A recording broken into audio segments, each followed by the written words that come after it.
This case was hidden because it exposed a betrayal lurking deep within the system.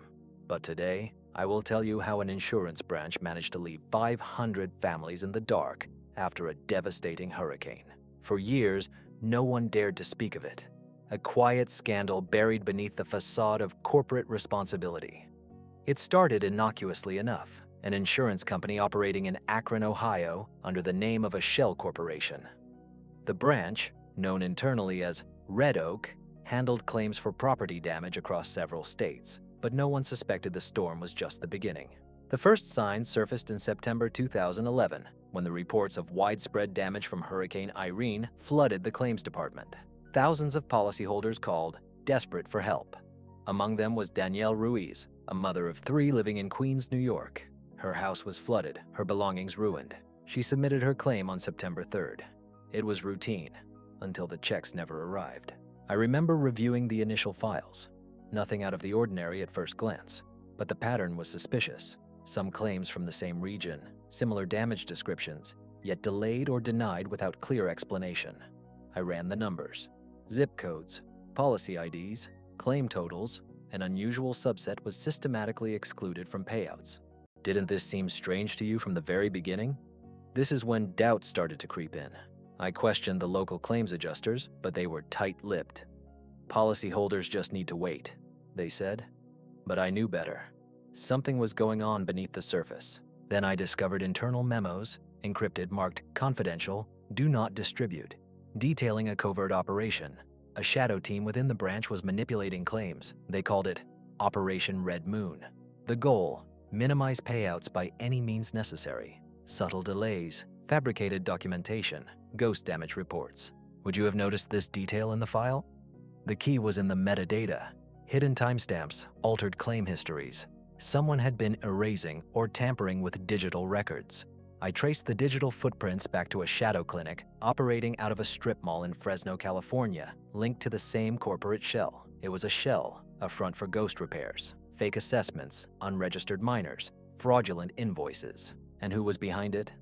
The branch manager, Michael Carter, had a reputation for ruthless efficiency, but I found evidence connecting him to a crypto account, money laundering through offshore shells.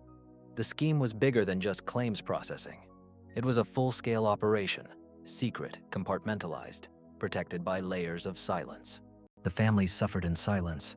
Danielle Ruiz's claim was flagged as incomplete, and her payout was canceled without explanation. Her house remained flooded, her life turned upside down. I questioned if her family even knew the truth. How many others? Over 500 families were left without compensation, their stories buried beneath corporate silence. If this had happened in your family, what would you have done? Would you have accepted the official explanation, or would you have pressed harder, demanded accountability? I regret not pushing further earlier. I questioned the internal rules. How many times did I ignore the signs because I was told to stay quiet? The internal code was clear: preserve the company's reputation at all costs. Silence was enforced through fear, subtle threats, and the threat of professional exile. The shadow team operated under pseudonyms, and any whistleblower was silenced. I found a memo. Operation Red Moon must remain classified. And I knew then that the cover-up was deliberate. But betrayal comes with cracks. I uncovered a whistleblower, an underling who had seen the records being altered. His name was Marcus Hall. He sent me an encrypted file, case number 11-04567. It contained evidence of fraudulent claims, fake damage reports, and a trail leading directly to Carter's account. I thought I could expose it, but I was wrong. The retaliation was swift. The whistleblower vanished, his files erased from the system. I was warned to back off, threatened with professional ruin. I doubted myself. Did I miss something? Was I reading too much into routine procedures? Or was this the system fighting back? Eventually, the pressure mounted. The internal investigation was sabotaged. Carter was promoted, moved into a higher position, his fingerprints wiped clean from the official record. Meanwhile, the families who trusted the system continued to suffer. Their stories, their pain, buried beneath corporate PR lines and official silence. Then came the downfall. In 2014, I was transferred out, reassigned to a different district. The case was quietly closed, files sealed, evidence discarded. The shadow operation had achieved its goal: concealment. The truth became just another ghost in the system. And the families? Many vanished from the records, their claims unprocessed. Some moved away, others disappeared entirely. The public never knew the full extent. The company kept its image intact, and the few who dared to investigate were silenced, or worse. Now I look back on it. Could I have done more? I doubt I could have changed much, but I carry the regret of every family left behind. The betrayal was systemic, woven into the very fabric of the operation. And the question remains, how many more cases like this are out there, hidden behind layers of secrecy? If you've listened this far, you're searching for the truth. Subscribe, I'll show you the next case. These files rarely survive to the end. Subscribe while this one is still here, because what I uncovered isn't an isolated incident. And if this case were investigated today, how do you think it would end? Would justice be served, or would the machinery grind on, unbroken? Every day I'll post a real case from my archive, investigations I solved that still unsettle me. Subscribe so you don't miss the next one, and drop a comment. Your thoughts matter. Stay safe. See you tomorrow. This story is far from over. The deeper I dug, the more I realized that the network of deception extended beyond the Akron branch. It was a web spun across multiple states, Ohio, California, Texas, covering a trail of ghost claims, hidden accounts, and silent witnesses. And I knew, from my years inside, that these kinds of operations don't stay small. They grow, they hide, and they feed on silence. I found a pattern. Families left with nothing, claims mysteriously denied, policyholders who vanished from the records. I started pulling FOIA requests, digging through court filings, and cross-referencing insurance databases. That's when I discovered the real scale of the betrayal. It wasn't just a rogue branch. It was a shadow operation, sanctioned from the top. Would you have noticed this detail in the file? The key was in the cross-referenced claims, names, addresses, policy numbers, matching with unregistered clinics and shell companies. I traced a chain of shell corporations registered in Travis County, Texas, linked to a series of fake clinics, fronts for staged damage assessments, and untraceable payouts. These clinics were run by unlicensed contractors, paid through cryptocurrency, their identities scrubbed by layers of offshore accounts. And who was orchestrating this? Not just the local managers, but a handful of powerful intermediaries, executives who used their influence to keep the operation afloat. I found a financial trail leading directly to a shell account in Fargo, North Dakota, belonging to a company called Greenleaf Holdings. It had no physical office, just a P.O. box and a series of encrypted transactions. Didn't this seem strange to you from the very beginning? The pattern of payments, the untraceable invoices, the ghost clinics, these were not coincidence. This was deliberate. I suspected high-level complicity. But how high? That's when I started to question the internal communications. Emails, memos, even voice recordings. One message caught my eye, an email from Carter to an unknown recipient dated July 2012, reading, "Operation Red Moon must stay covert.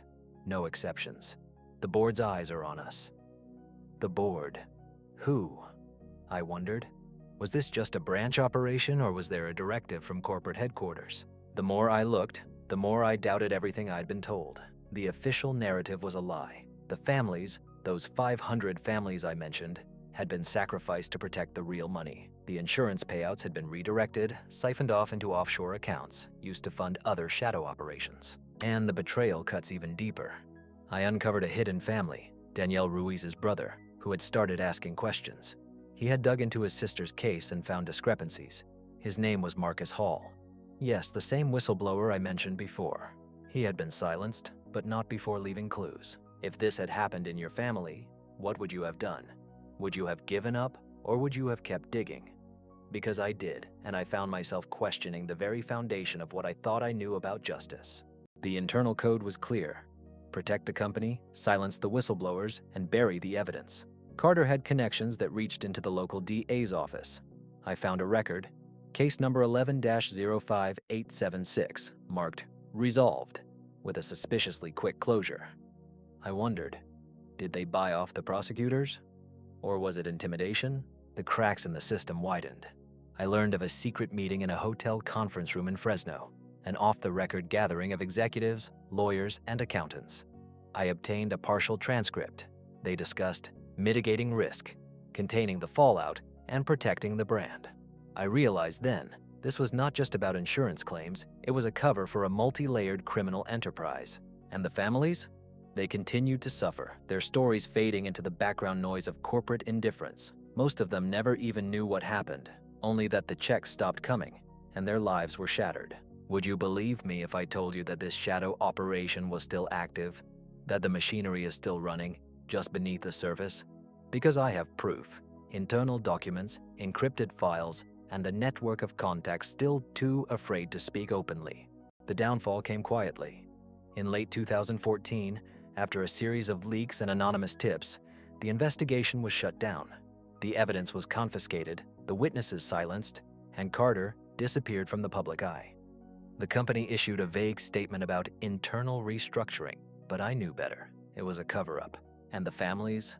Many of them have been erased from official records, their claims marked as unverified, their identities scrubbed from the system. The truth is buried, deep underground, where no one dares to look. If you're asking yourself why I'm telling you this now, why I risked everything, think about the families who were betrayed. Think about the ones who never got justice. And ask yourself, if this happened in your city, in your family, what would you do? Would you keep silent? Or would you fight back? This isn't just a story about fraud. It's about trust, how easily it's broken, and how deep the lies can run when those in power decide to hide the truth. If you've listened this far, you're already part of the investigation. Subscribe. I'll show you the next case. These files rarely survive to the end. Subscribe while this one is still accessible, because what I uncovered isn't just history. It's ongoing, and the question remains, how many more families are still waiting for justice that will never come? Every day I'll post a real case from my archive, investigations I solved that still unsettle me. Subscribe so you don't miss the next. And if you have questions, leave a comment, because the truth is a fragile thing, and I've seen how easily it can vanish. Stay safe. See you tomorrow. This case is far from closed. The more I examined, the clearer it became that the operation's reach extended into the highest levels of corporate influence. The web was tangled with lobbyists, legal shields, and quiet deals, everything designed to keep the truth buried.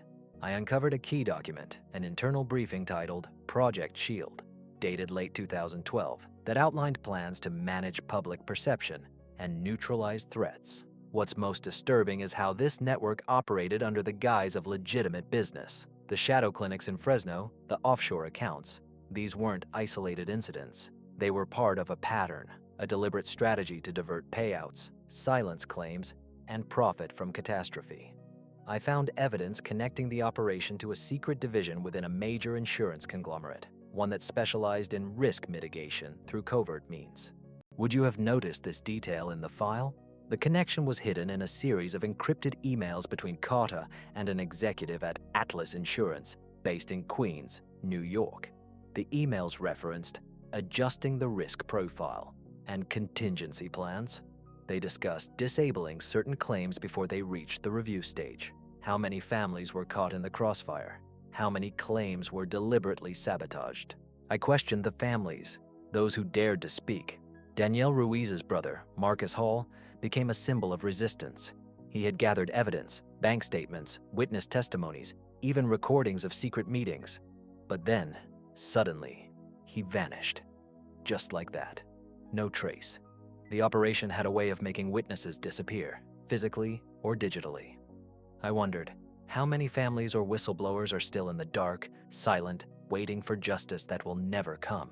And Carter, I found a record, an internal memo titled Operation Red Moon, Phase 2, instructing to tighten security and avoid detection at all costs. It was clear the operation was ongoing, evolving, adapting. They had learned how to hide better, to manipulate the system more subtly.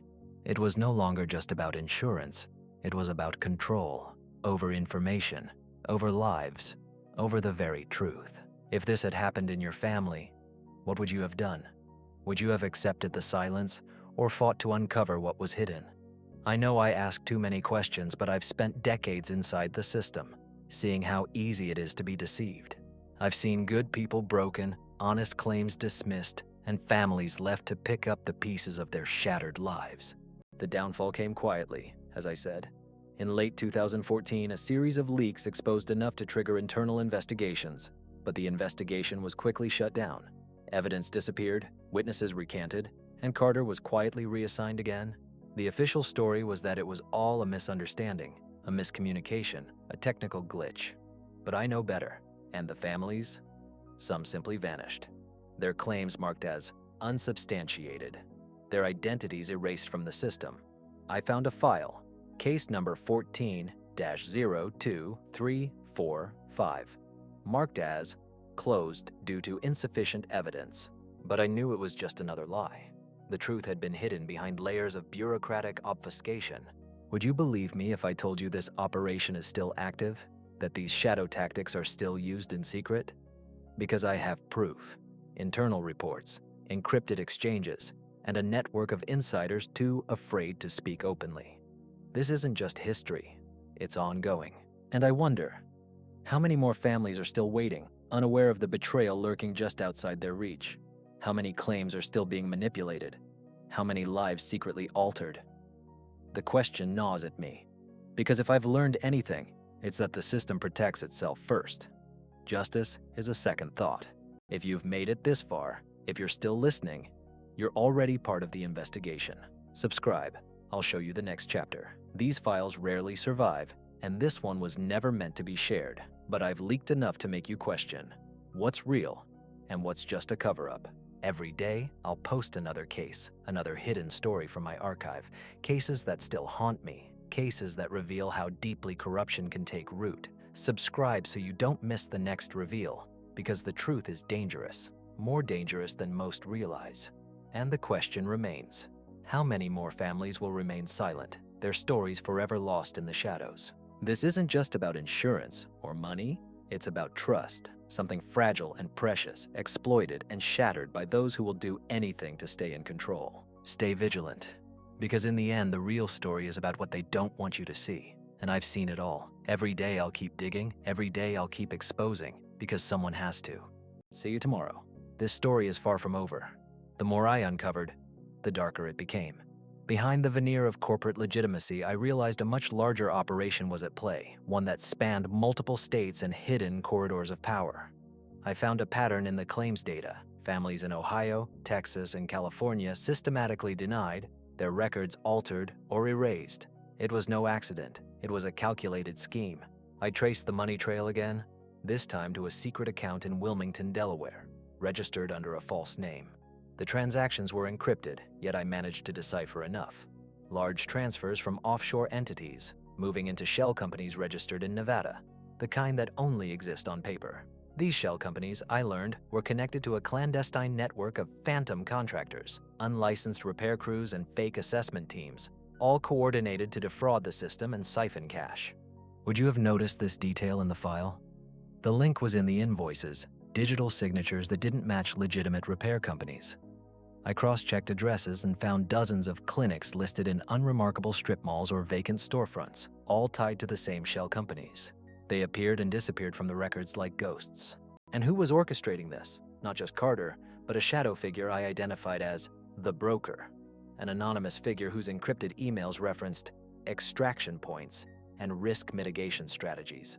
I found one email, dated August 2013, where the broker discussed setting up new layers of concealment and diverting claims to offshore escrow accounts. It was clear this operation had become a well-oiled machine, designed to survive and adapt. If this had happened in your family, what would you have done? Would you have accepted the official denials, or would you have pushed harder? Because I know what I would have done, if I could. But the truth is, the system was built to keep people quiet. The family members I spoke with, those who dared to question, ended up threatened, silenced, or silenced themselves. The betrayal went even deeper. I uncovered a secret meeting held in late 2013 in a discreet hotel conference room in Fresno. The transcript I obtained was partial but disturbing. The participants discussed controlling the narrative, protecting the brand, and managing claims inflow. They talked about discrediting whistleblowers and co-opting regulators. It was a blueprint for systemic cover-up, an operation that used every tool at its disposal to keep the truth hidden. Would you believe me if I told you that the key to this operation was not just corporate greed, but also political influence? I found links to certain local and state officials, people who received consulting fees or campaign contributions, in exchange for turning a blind eye. It's a familiar pattern. Money buying silence, influence shielding corruption. And the families? Still suffering. I found a woman, Karen Jenkins, whose claim was denied after her home burned down in a suspected arson. She had evidence, photos, witnesses, a suspicious insurance report, but her claim was marked invalid. I spoke with her. She told me she felt like she was fighting a ghost. Her family's life savings gone, her hope shattered. Her story haunted me. How many others had been turned away, their lives destroyed by a machine they never saw coming. Would you have believed me if I told you this operation was still active, that the machinery of deception keeps turning just beneath the surface? Because I have proof, internal memos, encrypted chat logs, and whistleblower testimonies. It's ongoing, it's alive, and it's protected by layers of silence and fear. The final blow came in 2015, when a small leak reached a whistleblower inside the holding company. An anonymous tip led to a brief internal investigation, one that was quickly shut down. Evidence was suppressed, witnesses threatened, and the key players moved into new roles, hidden, untouchable. The official story was that the operation was terminated, but I knew better. It was just a pause, a reset. And the families? Many have moved on, their records scrubbed, their claims dismissed. Their stories are now just ghostly whispers in the archives, memories erased by the machinery of denial. The question remains, how many more lives are still being manipulated behind the scenes? How many more families are waiting for justice that may never come? If you're asking yourself why I'm telling you this now, why I risked revealing these secrets, consider this. The truth is fragile, easily buried, and often ignored. But some of us, those who've seen too much, know that silence is complicity. And I've learned that the system will do anything to protect its secrets, no matter how many families it destroys. If you've listened this far, you're already part of the investigation. Subscribe. I'll show you the next chapter. These files rarely survive, and this one was never meant to be exposed. But I've leaked enough to make you question everything you've been told. Because what I've uncovered isn't just history. It's an ongoing war over truth and control. Every day, I'll post another case, another story hidden behind layers of deception. Subscribe so you don't miss the next revelation. Because the real story is what they don't want you to see. And I've seen enough to know it's worse than you think. Stay vigilant, stay questioning. The shadows hide much more than we can imagine, and I'll keep digging because someone has to. See you tomorrow.